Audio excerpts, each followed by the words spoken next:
Hi friends, Jessikah Bellydance here. Thanks for tuning into my YouTube channel. On this episode of Shimmy Chat, I'll be talking with Sammie in Hawaii. This local belly dancer from the state of Hawaii is making a splash, teaching belly dance to 5 different troops. So let's chat with her and find out where she started and what she's doing in the Aloha State. Join me. Hi, and welcome to this episode of Shimmy Chat. I'm super excited today to talk to Sammie in Hawaii. And the reason that I'm really excited about this is because I grew up in Hawaii. So I'm always kind of keeping an eye on the islands and the belly dancers in Hawaii. So I'm very excited to meet for the first time Sammie, whom I've talked to online. And I first noticed her when I was on Instagram or Facebook, and I think I saw your fan veils, like you doing fan veils, and they were just gorgeous. And I thought, wow, this dancer has great technique, and I was really excited. I was like an instant fan. So I've been kind of keeping an eye on you since then, and I think you're really great. So welcome. Thank you so much. Thanks. I'm so excited to be here, and I just really appreciate you taking the time to have me on your Shimmy Chat today. I'm excited. Yay! Cool. All right. So let's get right into it. Let's tell our viewers how exactly you got started in belly dance. Okay, sure. So I think my story about getting started in belly dance is a little bit atypical. I feel that a lot of times dancers start with a particular teacher, and then they stay with that teacher and they kind of develop as dancers in that way. But there's always kind of that one primary, I guess, person that becomes their main teacher or instructor of focus.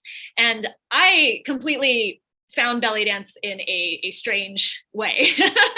So when I was a freshman in college, I am an alumni from I'm an alumnus from Virginia Tech. So I have 3 degrees from Virginia Tech. I just love the institution, and I'm a Hokie through and through.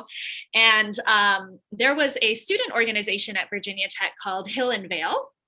And it is still running. It's actually, I've actually made contact with the president since the pandemic happened, actually, because everything was virtual. So we were able to connect, and now I know some of the new members, and it's really kind of special that I still have that connection to Hill and Vale. But the student organization was offering free belly dance classes. And the way that worked was that the older students would teach the younger students, and they kind of pass on technique down through the group each year. And so it gave me really a unique opportunity to learn for free, which was really, really nice as a college student being broke. And it gave me a way to have plenty of stress relief and make a lot of lifelong friends, some of which, oddly enough, are even now here in Hawaii still dancing with me. I'm sure you've seen, you might have seen some of them on my Instagram, actually. But yeah, I think it's unique in that there was no primary instructor for me when I first began. But in some ways, that was just super special because I was able to really learn how to develop as an individual dancer and experiment with a lot of different things and styles and blending things together, as well as gaining comfort with troop work, especially because we would all choreograph collaboratively, which I feel is also a little bit special. Definitely. Yeah, that's super cool. I love that. And I love that you worked in a collaborative fashion, because I think that that's really exciting.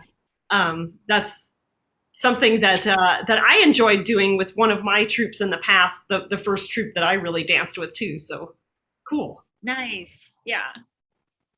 Awesome. So how long have you been dancing, and did you do any other styles of dance? So belly dance was it was the first format that I ever learned. I'd never danced before in my life. It was one of those things, actually, it was kind of funny because I was born in Hawaii, actually, and then my family moved to Virginia when I was 5. So I had just enough memories of Hawaii that I always wanted to come back here to live at some point, and I'm just very lucky that I was able to do that after college. But for the longest time, I really was drawn to hula, and in Virginia, there's not much hula.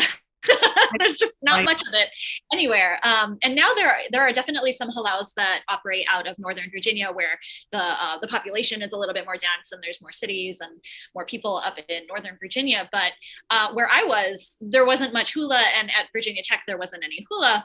So I thought, well, belly dance, it's not hula, but it's some of the movements are similar. So I was like, well, let's try this, so it ended up becoming something that I felt maybe it's kind of close, and maybe, we'll just see where it goes. And I ended up obviously falling madly in love with it. And that was back in 2007. So I would have been dancing now for almost 15 years, 14, 15 years. Yeah. So if I'm doing my math right, I'm not great at math. So I love that. Cool. Yeah. So now that I'm in Hawaii, I've started taking some hula, but it's like, it's oddly, hula drew me to belly dance, and then now I'm getting back into hula. So it's kind of an interesting thing, but those are the only 2 dance formats that I've ever done. Cool. All right.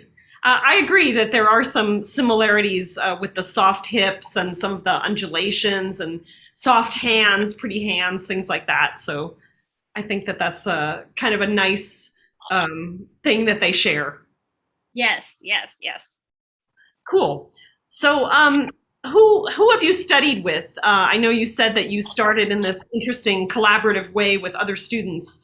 Have you taken workshops with anybody that you've enjoyed? Yeah, so it was probably, I don't know when this started. It was probably, so I was at Virginia Tech, I think, for 9 years, just racking up degrees. And so probably around the time that I started doing my master's, which was between 2010 and 2012, we started going and attending this one convention on the East Coast called the East Coast Classic.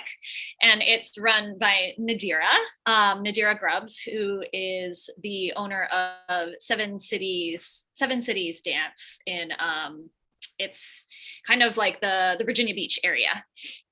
And so she would put on a convention every January, and she would bring in dancers to teach for that convention. So that was kind of the first belly dance convention that I'd ever been to. And at some point, because it was a college organization and you have a lot of turnover, right? Because girls come in and they graduate, and they come in and they graduate. At some point, I kind of felt that I plateaued a little bit, because most of what I was doing as one of the older members was teaching, but I wasn't necessarily learning anything new. So I felt like I kind of got to a point where I'm like, well, I don't even know what I don't know anymore. So I feel like, taking workshops would be great, because that's going to push me outside and I can see what else is out there. And so East Coast Classic was just an amazing experience, because it really showed me, first of all, you're doing things right. Because even though you've been in the student bubble, you are performing the movements correctly. So that was good validation for me. And it's also, there's this wide community out here where there's just so much else that you can learn. So I'm a big fan of East Coast Classic. I went several times. It's actually where I met Victoria Teal, who is one of my belly dance inspirations. I've taken workshops with just a wide variety of instructors. Even here in Hawaii, visiting artists will come in and out. So dancers like, who is here? Petite Jamila and Kareem Nagy, and let's see, who else have I taken? Bagoas, he's a male belly dancer who I believe is now in LA. I've taken classes with Bojenka and some with Aziza, and yeah, so it's all over the place. But I absolutely adore taking workshops, and I feel like there's just so many dancers out there that are inspirational to me. Very cool. I love that. So you kind of answered this, but who are your inspirations in dance? I am, so Victoria Teal, especially for her fan work, but also just like as a human being and a person, I adore her. I have brought her to Hawaii before, and it was just absolutely amazing. Our community here in Hawaii is relatively small, I feel like, compared to a lot of places. Everyone knows each other, and we're all pretty well connected. And so it's good and bad in the sense that it's great because our community is pretty tight knit, I feel like, because everyone knows each other. And so we all kind of go out for each other's events and things and try to support one another. But it is difficult sometimes because the market is so centered on hula, Tahitian, and a lot of these other cultural practices that are native to Hawaii, which is wonderful. But since our community is small, it's harder to bring artists in without just having, to have enough of a following to support those types of events. So I'm just so lucky that I was able to bring her out here. Other dancers that I love, I've loved working with Aziza from Canada. She's amazing. She was actually scheduled to come out to Kauai to do it was like a choreography project, and it was supposed to happen, and then the pandemic happened. So then we ended up having to cancel the in-person portion of it, but I've worked with her virtually and in some private lesson type situations, and she's just absolutely amazing. So I'd say those are probably some of the biggest influences right now in my life, in my dance life. Cool. Yeah. Yeah. I would have expected you to say Victoria Teal for sure, because you use the Teal fans, the big fans. And yes. She's the one that sort of created that technique. She's amazing. I took some fan veil classes from her too. Yeah, she's fantastic. Cool. Okay. So if you had a beginning student come in, how would you describe belly dance to them? How would I describe belly dance? So I would probably tell a beginning student that belly dance it's so many things to me. So this is kind of a hard question, but I feel that belly dance is, on a technical level, it's becoming very, very self-aware and body aware, knowing how your body moves and which movements should be isolated versus which should be flowing throughout your whole body. So there's this wonderful balance between the sharp movements, which are very, it works with the staccato rhythms, and you see those nice sharp isolations, but it's also very fluid in the sense that just knowing how your music is moving you and being able to react to the momentum. And so I feel it's almost like, oh, maybe this would be a good way to describe it. So belly dance is kind of music made flesh. So it's using your body as a complete to show what's going on in your music. And culturally, obviously, coming from the Middle East, coming from North Africa and Egypt and Turkey and wherever you're pulling these things from, but really reacting to that music and allowing your body to not only isolate, but to allow things to flow through as a whole. Beautiful. Yeah, wonderful. Good. Okay, so what style of belly dance do you teach, and when did you start teaching?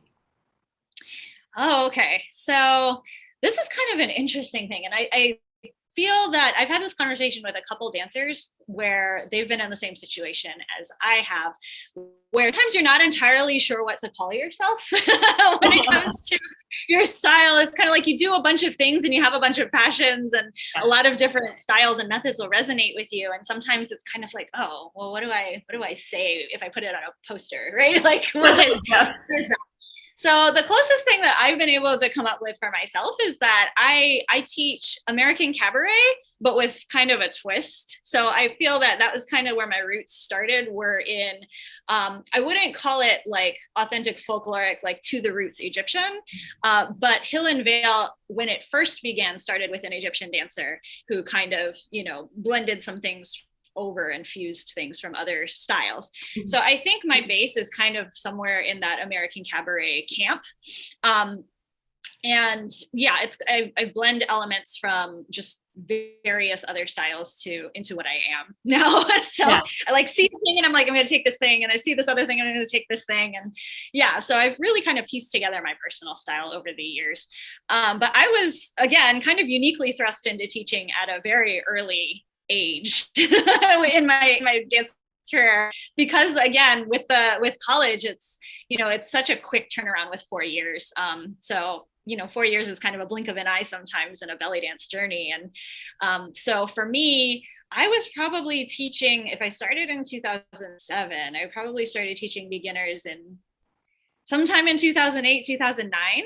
Wow. So really early on. Yeah. And just, basics, right? So Yeah. just basic installations and things like that. And then as a group, we would choreograph together. And, but in some ways I feel very lucky that I was able to start that early, because it really sharpened my focus on teaching. It taught me that I love teaching, and it gave me plenty of practice over the years teaching. Yeah, absolutely. So, yeah, really things. I was super excited and impressed that you have a PhD, and it sounds like you have lots of degrees and you love studying, which I think is wonderful because I love studying too, and I just think that's so great. Can you tell us about your PhD and that you teach in real life too, like not just in belly dance, but what is it that you teach? Yeah, so my academic background is I took a very circuitous route to where I am today. So when I started college, I was actually in animal science. I was animal and poultry sciences, and I was like, I'm going to be a vet. Like, that is where I am going. I'm going to Virginia Tech because they have a vet school, and that's all I'm going to do. And that's exactly what I'm going to do. And then as I was taking more classes, I actually realized, I was more interested in kind of specific systems. So reproductive physiology was what I was most interested in. So then I was like, okay, maybe I want to do a master's in animal science, but reproductive physiology. And the reason that comes into play is because during my master's, I was funded on a teaching assistantship, and I was teaching the physiology of reproduction lab. And I still have a soft spot in my heart for the science and the reproductive physiology, but I hate being in a lab. I hate it so much because first of all, I'm an extrovert. I love people. So being in a lab by myself all the time was really rough on me. And the other thing was being able to schedule my time is super important to me. I love having a schedule. And if your lab work goes to crap, you got to stay there another 3 hours and redo it. And I just couldn't. Yeah. I just couldn't. So fortunately, the teaching assistantship showed me how much teaching was really my passion. That was what didn't feel like work to me. On top of also teaching belly dance, those things were the things that really called to me. So I said, maybe, I don't feel like I'm done with school yet. I feel like I want to get my PhD for myself, but I think I'm in the wrong field. So I was fortunate enough to be able to make a transition over to curriculum and instruction, and that's where my PhD is. Yeah. Oh, cool. Yeah. Yeah. So it's instructional design and technology and kind of using different media to teach. So my dissertation was on actually using Facebook as an educational supplement. Oh, wow. How interesting. Yeah, it was kind of neat, and it really blended a lot of my interests together. So I conducted this little study where I provided sexual health information to people on Facebook who were in the kind of general biology class, the freshmen and all of that. And we just kind of saw how it went. And it was a lot of fun. We did some focus groups and things like that. But yeah, that's kind of my educational background. So after I got my PhD, I moved to Hawaii for a job with University of Hawaii West Oahu, which is kind of the satellite campus on the other side of the island. And I was doing distance education there for about a year. And then when my contract ended, I did some administrative work for the biology department. And now I'm doing full-time lecturing. So that's kind of where I really want to be. Oh, very cool. Yeah. Yeah. I teach a full course load every semester. So that's 4 sections.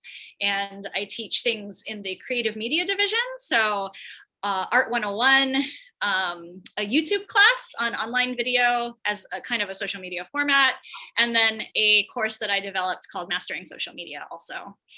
Oh, that's awesome. That's awesome. I'm a graduate of UH Manoa. And cool. And I made my own major when I was there because they didn't have a film and television major, which is what I was trying to go for. So I took my classes and I put them together in my own major that I made. And it That is so included cool. like Art 101, and it included some communications classes and stuff like that. So yeah, that was before they had a media department, really. So Oh, no, that's great. That's super cool. yeah, yeah, cool, awesome. Okay, cool. So getting back to belly dance now, um, Sure. you were saying that you direct 5 student troops, and I just thought, mind blown. Wow, that's amazing. Because I did 2 for a while, 2 full-time troops, and it was so much work. Oh my goodness. So you've got to tell us about these 5 troops. Sure, sure. So it when I moved to Hawaii, it was so funny. It's like I didn't even know myself because I said to myself, I'm just moving, I'm just getting settled. I'm probably not going to dance immediately, which was a lie to myself. And I knew that I should have known better because I'm just so I'm happiest when I'm active and when I feel productive. And dance has been such an important part of my life that I really should have known better. Like all of my friends laughed when I said that. So I left a bunch of my hip scarves back in Virginia. They're still sitting in a basement somewhere. I'm just like, well, one of these days I'll get them and have extra to just donate to my students or something. But yeah, so when I first got out here, I was like, no, I'm not going to do anything. And then once I settled into West Oahu, I started looking through the student organizations because I was like, oh, I wonder if they have a belly dance organization similar to Hill and Vale. And they didn't. So I was like, oh, you know what would be fun? If I started a student organization and I was faculty advisor. So that's Um, how our first troop, Bellydance Rocks at West Oahu, started. So they're my troop in red.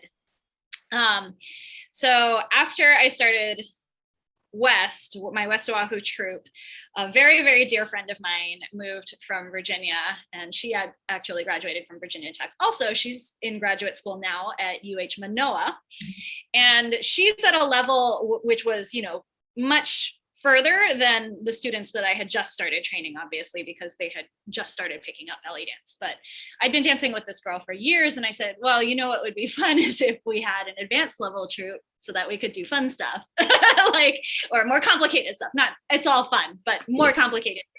yeah. So that's how Lily Koi Dance was born. Lily Koi Dance is my advanced level audition only troupe. So those are my ladies in orange. And since she started school at Manoa, I was like, is there a student organization at Manoa? And she said, no, there's not. And I said, what would be fun is if we had an organization at Manoa. So all of a sudden we had a green troop because Manoa, as you know, the colors are green. I Right. love it. So then Manoa, and it just, oh my gosh, it just spiraled. And then my blue troop happened. Oh, so I started teaching out of Aloha Dance Sports Center, which is a studio in town. Obviously, both of the organizations that are on campus, they had free space, which is really, really nice. So we were able to practice on campus.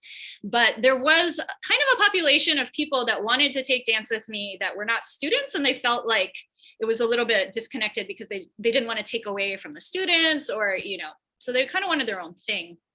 And I said, okay, well, I could probably do a class for, non-students or students, whoever, out of a studio in town. And that's where my blue troop came out. And I wanted blue troop to be different because all of my other troops were a little bit more, I guess, traditional belly dancing, in the sense that there were a little more on the American cabaret. We used more traditional style music, or music you would typically associate with belly dance. So my blue troop, I decided, was going to be kind of my out of the box troop, where we would play with different types of music and fusions and things like that. So now we have blue troop. And I told my husband to just slap me if I ever wanted to do a 5th troop, but then the pandemic happened. So the 5th one in the lineup, and hopefully the last one, I cannot do anymore, is my Virtual Violets. And that is our entirely online troupe, and that has dancers joining us on any given cycle, from Florida, from Virginia, from California, students of mine that have moved away I've reconnected with, and now they're dancing with me online. It's super special. And I think that rounds out all 5 of our troops. So I've been in Hawaii now since December of 2015. So 6-ish years, just about over 6 years. And so 5 troops in 6 years. Wow. Yeah. That's yeah. amazing. That's amazing. I love the way that all happened though, because when I was at UH, I did take dance classes because Mhm. they had good dance classes, but they were like ballet and jazz, and Uh-huh. they had modern, which I wasn't so into, but I liked Mhm. ballet and jazz, which I had taken as a child anyway. But I just, man, I would have loved a belly dance class at that point, but there wasn't. Yeah, yeah, So. yeah, yeah. Yeah, and it's been interesting because due to the pandemic, it was harder to recruit, obviously, new students. I'm sure a lot of dancers can really relate to this. You know, some students thrive on virtual, but a lot of them don't. and they can't find the motivation to stay, you know, focused, especially as a new dancer and not having that direct feedback from your instructor. So Yes. so for a while we didn't have very many new students, and right now it's a lot smaller. So I'm kind of looking at condensing some of them down for a little bit until, you know, maybe not running all 5, but running, you know, 2 or 3 until things kind of get a little bit bigger. But yeah, it means a lot to me to provide something for the college students because I Yes. just know that it was such an important thing for me when I was Yeah. going through college. So Definitely. yeah. Absolutely. Yeah. Cool. What are some of your favorite troop memories? Oh goodness. I think well, some of my absolute favorite troop memories are always the big showcases. So we do a big showcase at the end of each semester. Um, and just seeing it all come together is as you know, as a teacher and an instructor also, but just seeing it all come together and seeing everyone just shine on stage and just have so much fun. I think those are definitely the memories that stick out for me the most. Oh, so in the spring semesters especially, um, so there's a showcase in the fall, there's a showcase in spring. But for our spring semesters, what I really like to do is to bring all of the troops together, and we do kind of these massive scale productions. So it'll be, you know, troops of different colors and members that are weaving like in and out. They're using all kinds of different props. I have drawn inspiration from when I used to see Bellydance superstars touring.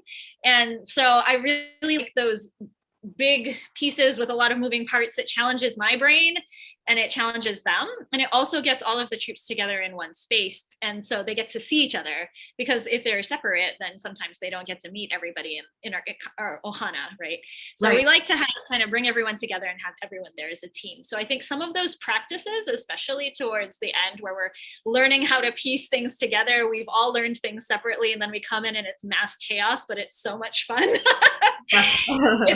It's those are some of my favorite memories where I'm just telling them, it's like, well, I didn't leave space for that in the formation, but you're just going to have to find space. It's like, you Yes. know, we're telling them, you know, if they hit you with the fan, I'm sorry, just don't take it personally.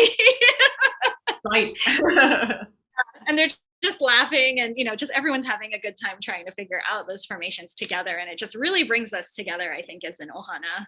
Yes, definitely. Cool. Okay. So what types of performance opportunities are there in Hawaii for belly dancers? Are there restaurant showcases or other things that you can do, festivals of some sort?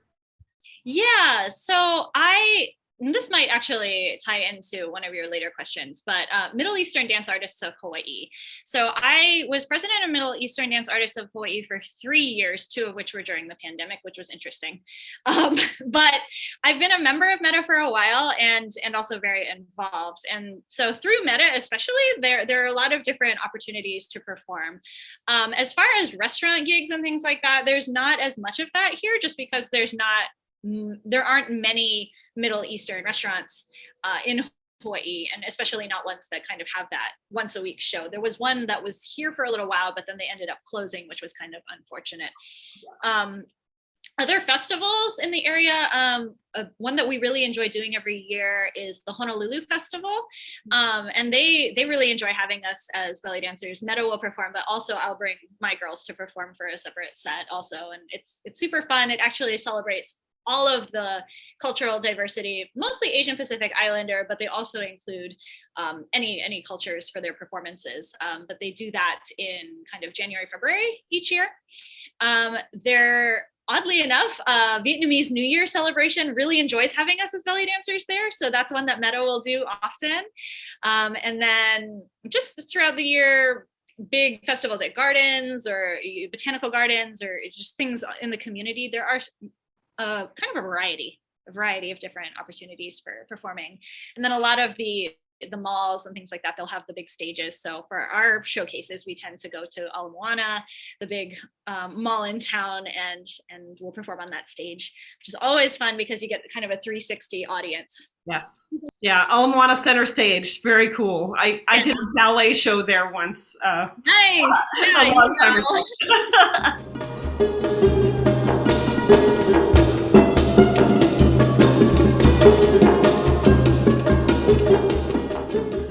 Tell me, do you prefer improvisation or choreography? Ooh. So I like both. I want to tell you about a little bit of an experience that I had during the pandemic because I think it's kind of interesting. So before the pandemic, I probably would have just said improv. And the reason is because that's most of what I was doing anytime I had a solo performance. Oh. So I was performing often enough that, sometimes you're performing so often, you have a bunch of different performances over the next 3 weeks, and you don't necessarily want to choreograph something new every time, but you don't want to use things that are really old or things like that. So I would just end up picking songs that I really enjoyed and knew, and I would just improvise to those. Or I would have one of my good drummer friends come and drum for me, and I would dance. And that actually comes a lot from Hill and Vale also, because we would attend a hookah bar pretty often, and we would have little shows at the hookah bar. And I was one of the dancers that was most comfortable improvising at that point. So I would get used as kind of the time filler. When everyone ran out of things to dance, they would just kind of throw me on stage. And so I got really early experience with improv. And so that was just something that, for me, I enjoy it. As you know, there's good and bad days sometimes for improv, yes. But that's okay. I kind of enjoy the beauty of that and looking back at videos to kind of see what I did and did I like that, and what do I need to work on and things like that. I think it's a really good way of doing some self-check. Mm-hmm. So I really, really love improv. For troops, obviously, choreography is really important. Otherwise, it just looks like a hot mess. But I like choreography for troops. And during the pandemic, when I was stuck in my house and I was doing everything virtually, I was thinking to myself, this might be a good time to really sink into my personal dance and kind of focus on my personal dance and what my patterns are right now, because I want to break the patterns that I'm currently dancing in. So when you improvise, a lot of times what comes to mind is the movements that are most comfortable to you or that you really love the most, and you have kind of these patterns that you fall into. And I don't know if you've experienced this, but I've sometimes experienced it where I'm improvising and I'm like, why am I doing the same combination over and over and over? You just think about it as like, oh, I like this combination, it sounds good here, so I'm going to do this. And it feels like you're doing it over and over. Your audience doesn't notice that, but you feel it, right? Yeah. So during the pandemic, I said, I'm going to break some of my patterns because I feel like it's a good time to focus on that. So I choreographed solos for myself pretty much throughout the whole pandemic. And that was new for me in the sense that I just hadn't done it in a really long time. And it forced me to think about what was normal for me and then take that combination and be like, okay, if this is the normal combination, what can I do to make it better? Like, what can I do to change it or make it less predictable for myself so I'm not bored, and I know I'm not boring my audience. Right. So I was trying to that balance. And so I've developed more evident appreciation for my solo choreography now. And so I would say I like both. I do both, but sometimes I get kind of lazy and I'm just like, okay, I'll just make it up. Just, I don't want to choreograph a whole piece. Just like, give me some music, I'll dance. It's fine. Do you have any favorite places or events to perform at? Well, I love All Moana Center Stage because I like looking and waving at the people on the escalator as they're going like up. I think it's fun. Yeah, it's like they're like looking at you over the escalator and you're like, hi. They kind of go up. Other places that I really like. So I'm a big fan of there's a Middle Eastern restaurant called Casablanca that's in Kailua, and every now and then there'll be a private party event over there, and I don't know, I just really enjoy their space. I enjoy dancing in restaurants, so when I get to, it's super fun. I really enjoy those types of events. There's another event that happens monthly at a small coffee shop. It's over in the Kaimaki area. I don't know if are you familiar, over by Diamond Head? Yeah, so Mirage Art and Coffee is the name of the place. And actually their open mic is this Saturday if anyone's in Hawaii. But oftentimes they'll have one of our members of our community, his name is Adley, and he will sing Arabic music, and you'll have drummers that come in and they're just kind of casually, just drumming and jamming and having a good time. And so you see a lot of dancers come with a hip scarf and kind of just dance and just have fun. And nothing is formal, but it's just a fun event to attend and dance. Wow, on. That sounds awesome. Oh, yeah, yeah, it's super fun. Yeah, nice. Tell us about performing with live music. You mentioned that you have some drummer friends. And that since you like improv, I would hope that you would get some opportunities to dance with the drummers. Yeah. There's actually there's not very many, but there are one or two Middle Eastern kind of bands that are in Hawaii, and one of them is called Island Oasis. So for Middle Eastern Dance Artists of Hawaii events, sometimes they'll have Island Oasis there, and it's always a treat when you get live music. Nice. With more than drums, so completely more instruments. It's a little bit more of a well-rounded sound, but yeah, drumming especially, it's a big thing here. I think even aside from Middle Eastern drumming, Latin drumming, or any of these other cultural, there's an African drumming organization, Seba Fade, which also performs a lot in the local area. So we'll just have like drum circles. I'll see them pop up on Facebook every now and then, where they're just like, hey, we're all going to the beach and we're going to just have a drum circle. So if anyone wants to come dance, we should come do that. So there are definitely opportunities to dance to live drum or live music. It's just kind of, just figuring out when and where. Yeah, that's cool. That's really cool that it pops up on Facebook. Good. Yeah. Nice. Okay, so tell me about costuming. Do you make your own costumes? Do you make troupe costumes? Do you have a favorite designer? What's your go-to? Okay. Well, I am abysmal at sewing. It's something that I wish that I liked. I wish that I liked it, and I wish that I was good at it. My mother is a fantastic seamstress.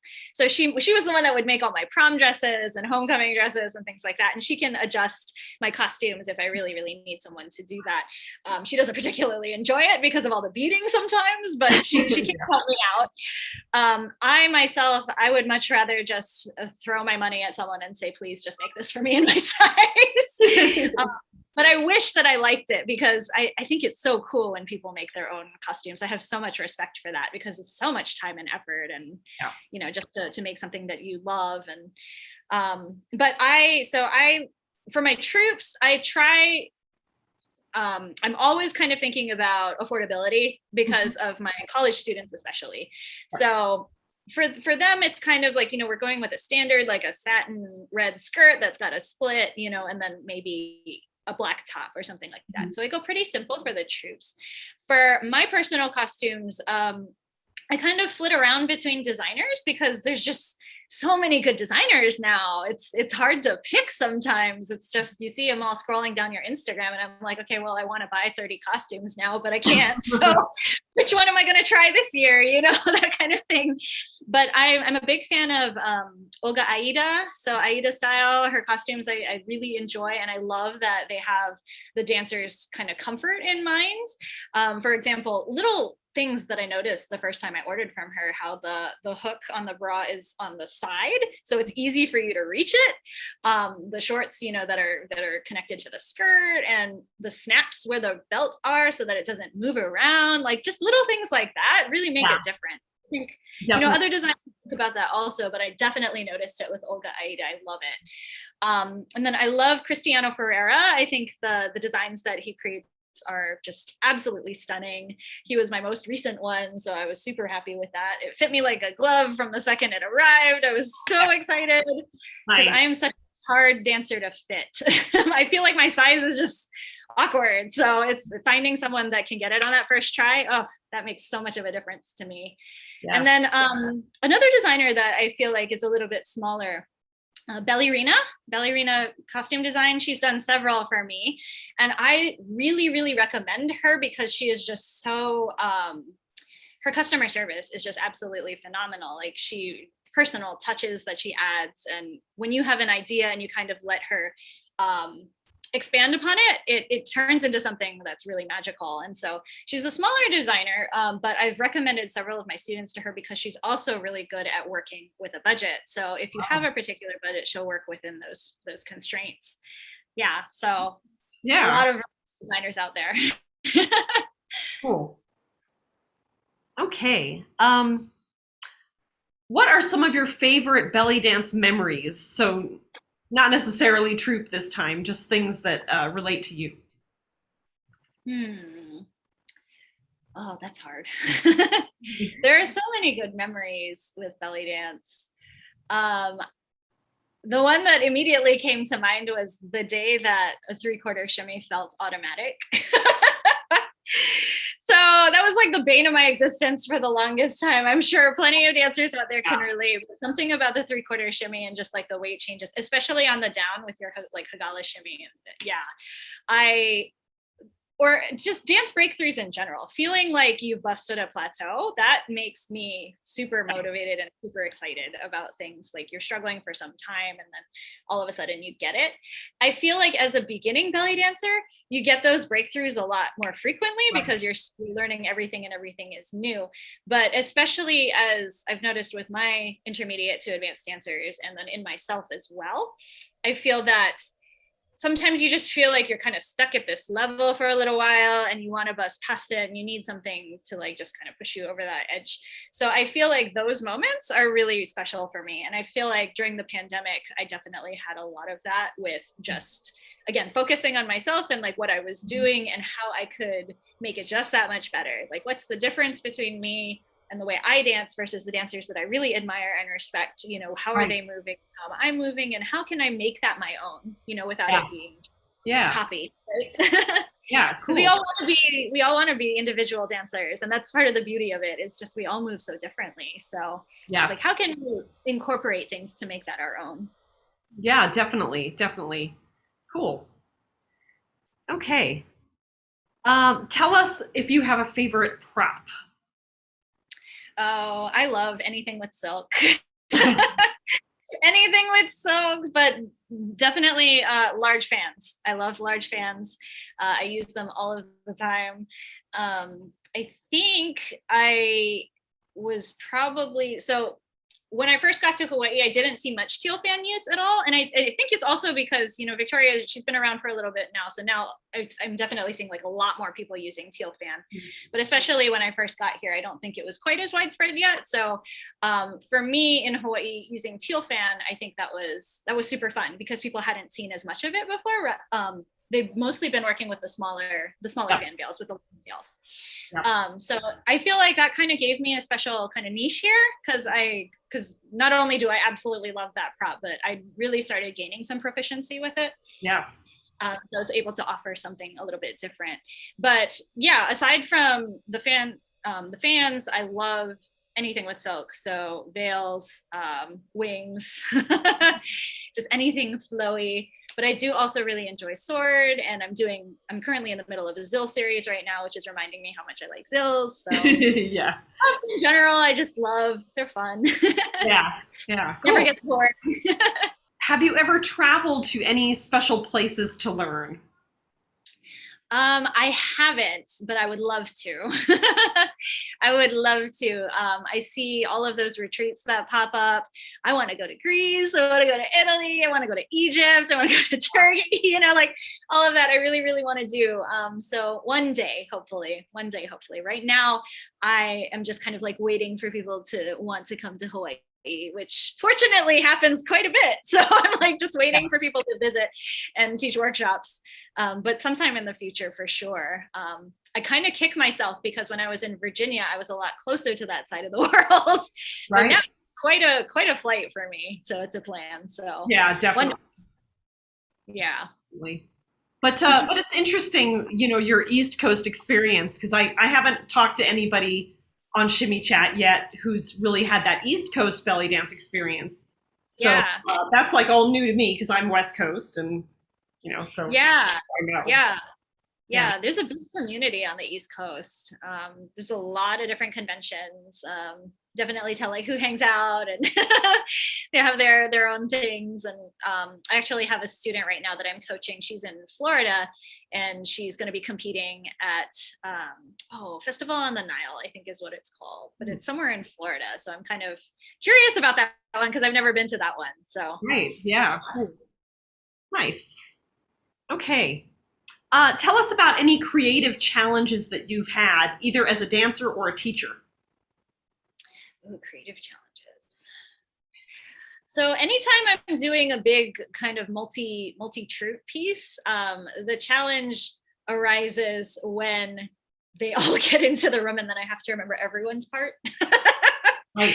So that can be a creative challenge, and also just not having space consistently that's big enough for everyone at the same time all the time. So what I've had to do to kind of combat that is teach sections to each troupe individually and then bring them into the room kind of 2 or 3 practices right before the performance and just like put it all together, which is fun. And like I said, it's some of my favorite memories come out of that absolute chaos. But it is a challenge, and definitely choreographing all of that, because for some semesters, I have them choreograph collaboratively because it's team building and it's good for them to learn to choreograph. I never want them to depend on me for choreography. I want them to be able to create on their own, because I feel like that's part of what I was given too through my experience learning. But for those big pieces, I mean, there's no way that we can choreograph that collaboratively. So it's all me at that point. So that is definitely a challenge, one that I enjoy, but yeah, it takes quite a bit of brain power. Yeah. And then it's also really funny because by the time we're in rehearsal for those, when everyone is in the room and, formations are kind of set, then I have to remember, okay, what is my part? Like, where am I? Yeah. So like I'm somewhere in this, but for a lot of it, I'm like, okay, you go here, you go here, you go here. And then I'm like, okay, wait, where was I? Where do I need to be? So the last practice, I always joke around with them and I say, the last practice, don't ask me where you are. Ask your troop mates. Like, I don't know where you are anymore because I need to know where I am. Right. Yeah. So it's always creative. It's always challenging that way. And then I guess the other challenge would also be just coming up with new ideas for workshops. I think I love to teach, but I don't want to teach like the same thing all the time. So prepping for workshops and kind of offering something different each time for the students can be a little bit challenging as well. I'm not sure if you've experienced. Yeah. Sure. Yeah. So will you, when you say that you blend your troops together into a big show, do you pick one piece of music and you just choreograph certain sections for different troops, or how is it that you do that? It just sounds really interesting to me. So yeah, no, it's it's funny because yes, it's the same piece of music. So I'll often pick one. I'll try to either pick a piece that's around like 7 or 8 minutes, or I will blend two pieces together and kind of cut it together so that it's like 7 or 8 minutes, just so there's enough time in case I need to take people on and off. I want them to have enough stage time. And if they're using props, also to use the prop and not just be like, here's the prop and then like leave it.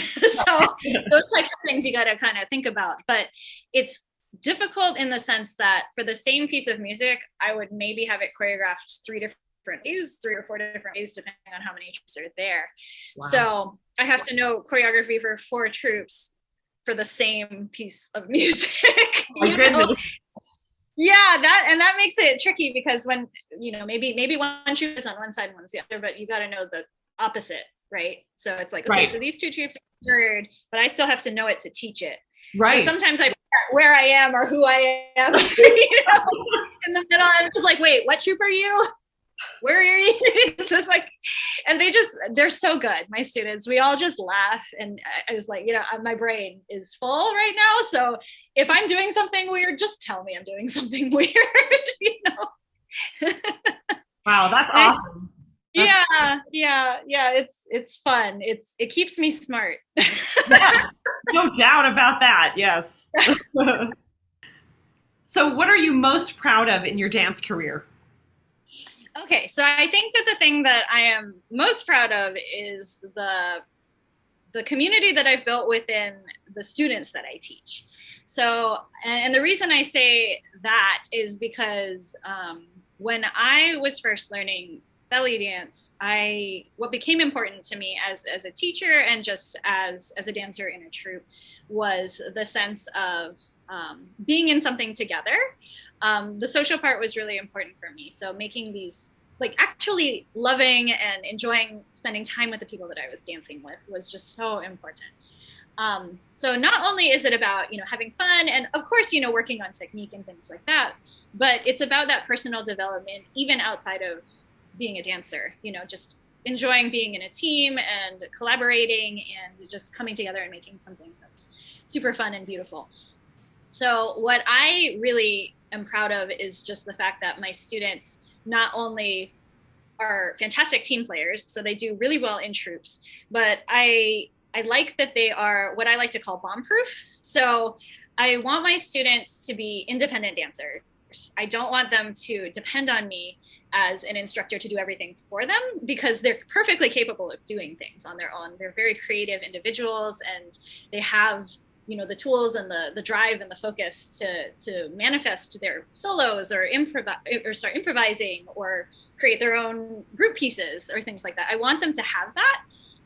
And I feel that sometimes in the dance community, what happens is a student will become attached to a teacher and then they'll wait and they won't try to do solos until much, much later in their dance career. And I feel like part of my growth was important in the sense that I was kind of forced to stumble through some of that early on.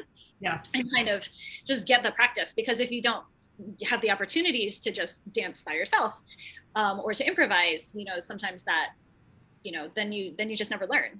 Yeah. So for my students, what I really try to instill in them is you're not cheating on me if you take other classes. And if you do, that's great. Report back, bring things back so that we can, incorporate the cool things into our pieces, because it really helps us as a whole. So yeah, we try to be no drama, which we've had very little drama. We've been very, very lucky to have very little drama with as many girls as we have in a room over, however many years. But they're bomb-proof in the sense that I feel they would do well in any troupe. So if it's not me and they go somewhere else and they move and they join another troupe, they would pick it up. They would be like, yes, I accept the challenge, even if it's a different style or they're taking a workshop with a different instructor. They're bomb-proof in the sense that they will rise to the challenge and they'll enjoy it and they'll find joy in the dance. Yeah. No matter what. Yeah. So that's what I'm definitely most proud of. And I can say that about any of my students. They're up for the challenge. They're just open-minded and they all just really love to dance. So I'm very grateful. That's fantastic. Yeah, definitely. And I agree. I think I was telling my students, even there was this festival in June that I was hoping they would dance at. And I was like, let's dance. And they didn't want to. And I said, okay, that's okay. I'll do it by myself, but I'm telling you right now, it's much more fun to dance with friends. Yeah. And Yeah. I really believe that. I mean, I love dancing and I'll always dance, but Hmm. I seriously feel like that camaraderie and that, bonding with your troupe and dancing Hmm. with friends is just so much better. So much better Yeah. than dancing by yourself. Yeah. Yeah. I've told my students too, there's only so many formations you can make with one person. Yeah, yeah, exactly. Exactly. Formations, it's just you on the stage. And so it's more fun as an audience member too, I'm sure to watch groups, because it's just so much more dynamic. If it's a whole like 2 hours of solos, I mean, not that they're not lovely, but I'm just like, okay, it's just like one person after another, and Totally. having to Yes. pick it up. Yeah. Yes. Yeah, I love 100%. I agree. that. Cool. Okay, so have you ever worked on any unique belly dance projects? Like, for example, has anything come out of the pandemic that you've done that maybe you didn't think you'd be doing before? Yeah, well, I mean, I guess online stuff in the first place was something that I'd never really considered doing for dance. In my other life, all of my classes are actually online and they're asynchronous. So I was fully prepared for the pandemic just by chance, Yes. in real life. But for dance, yeah, I'd never even considered teaching online until that all happened. So we've done, I mean, I think that for us it was not a question. It was, okay, the pandemic's happening, studios are closed, but we can't stop dancing. Like it's just not a question, so there's just absolutely no stopping. So we're like, okay, well, we got to figure this out right now. So what we started doing were these kind of quarantinography projects. And for a little while, I was just like, anyone that wants to dance, it doesn't even matter if you're my student right now or anyone who wants to do it. I would post tutorials over the course of a couple of weeks. And then if people wanted to submit a video, then they would. And then I would put it all together. Yeah. So we have these quarantinography projects. And I think we did 3 before I decided that I wanted to start Virtual Violets as a little bit more of a formal troupe. So those were super special. And yeah, I can definitely share that with you. I was just thinking. Yeah, I'd love to see those. Yeah. Cool. Yeah, it was super fun. And that really kept us dancing and kept us connected in that really kind of strange time. Yes. So really anything that came out of the pandemic, from that to our virtual haflas or virtual showcases and things like that, all of that, I really got well acquainted with iMovie. So I really know iMovie now, which I didn't know I was going to know. Yeah. But that, like, just, yeah, that's all super special that came out. And a troupe and a whole new troupe. So right. Yes. Cool. Okay. Do you have any dance goals for the future? dance goals. Well, I would really like to get to Egypt at some point. So that is definitely a goal of mine, just to really experience the culture and take classes with dancers of origin or dancers who are, unique to Egypt. I would love to do that. Personal goals. So my goal for myself is really always just to keep loving dance, to keep having fun. For me, I take on a lot of projects, and sometimes I get super, super busy. But I always tell myself, the second it's not fun, then scale back. So for me, it's always been about the fun for me. I want to enjoy it. And so for me, my biggest goal is to keep having fun with it, and to keep, learning, and to keep busting my plateaus, and not to get complacent with where I am. So, just have fun. Just continue having fun. Yeah. Cool. Fantastic. Well, can you tell the viewers where to find you and how to take classes from you? Sure. Yeah. So I am Sammie in Hawaii, Sammie in Hawaii.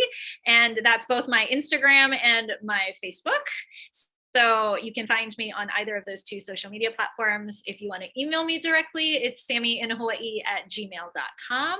And as far as classes go, right now I do both virtual and in-person classes. So if you're interested in the virtual guys, you're not local to Hawaii, you are welcome to take class with me. I do belly dance technique on Sundays from 11 a.m. to 12 p.m. Hawaii Standard Time. If you are lucky enough to be in Hawaii and living in paradise with me, then I do Monday evening classes as well. But yeah, feel free to contact me if you have any questions. And I do periodic workshops and things as well. So yeah, just happy to meet anyone that's interested. Awesome. Awesome. Well, thank you so much. This has been really awesome. I've loved chatting with you. And I love the whole Hawaii connection because a lot of what you said like resonates with me. So that's very cool, I think. And I just want to thank you for joining me again today on Shimmy Chat. Yeah, it was super fun. It was so nice to meet you. And yeah, I just really appreciate you taking the time and inviting me to do this. I had a lot of fun. Awesome, awesome. Well, thank you all for watching on Jessikah Bellydance YouTube channel. And please check out Sammie in Hawaii because she's awesome and she's a great dancer and she has wonderful technique and is always having fun. So you gotta check her out. All right. I'll see you next time. Bye.